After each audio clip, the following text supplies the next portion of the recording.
This is Mohammed Assaf. He's a Palestinian singer from Gaza, and you might recognize one of his songs. I've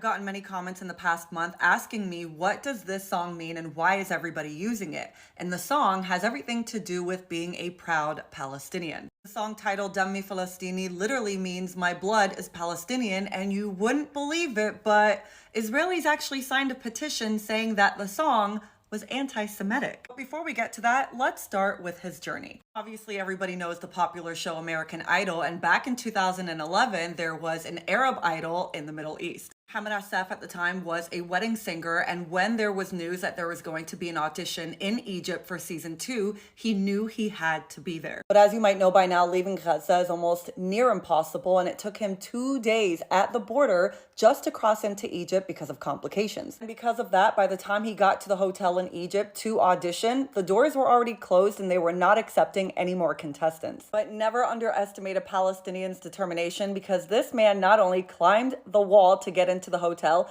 but he also snuck past security, and when he went inside, he realized he couldn't get a number to audition. So he sat down where other contestants were waiting for their turn and just started singing, and another Palestinian man heard him and gave him his number and said, I know I couldn't make it to the finals, but I know I'll see you there. And when it was his turn to audition, not only were the judges blown away, but they compared him to somebody that is such a big deal in the Arab world. And that would be Egyptian singer Abdel Halim Hafez, who's kind of like our Frank Sinatra, if you will. There is no singer that has ever been bigger in the Arab world, and it was even to the point where Jay-Z used his instrumentals for the song Big Pimpin'. Not only was my mother absolutely obsessed with him and glued to the TV every time he would come on, but the Arab world was no different. This man went on to win Arab Idol by singing songs that had to do with the history of Palestinians, like the Nakba and the Intifada. And when he won, he proudly waved that Palestinian flag. Oh, and Palestinians in Gaza could not be more happy than to celebrate his win. Because Mohammed not only represented hope for the Palestinian people, but he showed them that their dreams really could come true. After winning Arab Idol in 2013, Mohammed continued to put out music empowering the Palestinian people,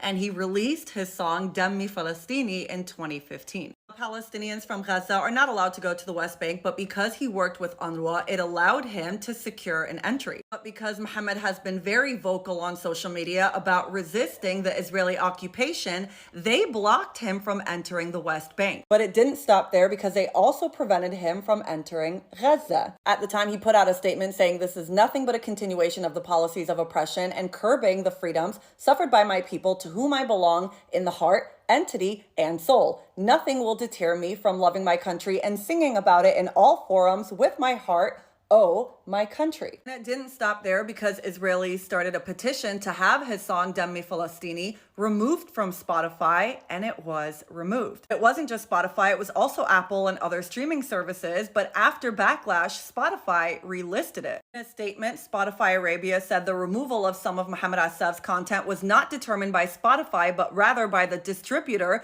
We anticipate its return in the near future and apologize for any inconvenience caused. However, Mohammed responded saying he got a letter from Spotify saying that his song was promoting anti-Semitism. Mohammed said, "I checked my official page on the Spotify and Apple Music platforms and was surprised that the song Dammi Falastini was deleted on the pretext that the song incites the Zionist enemy, which makes me more honored that my songs express the Palestinian people's resistance to the occupation. This accusation increases my honor and belonging to my homeland. Even if they delete this song, it is present in the memory and conscience of every Palestinian and every honorable free man who defends the right of the Palestinian people to obtain their freedom and independence." Fast forward to today, and his words couldn't be more true. And not only does his song live in every Palestinian, but it lives in every single human being that is fighting for the right of Palestinians to be free.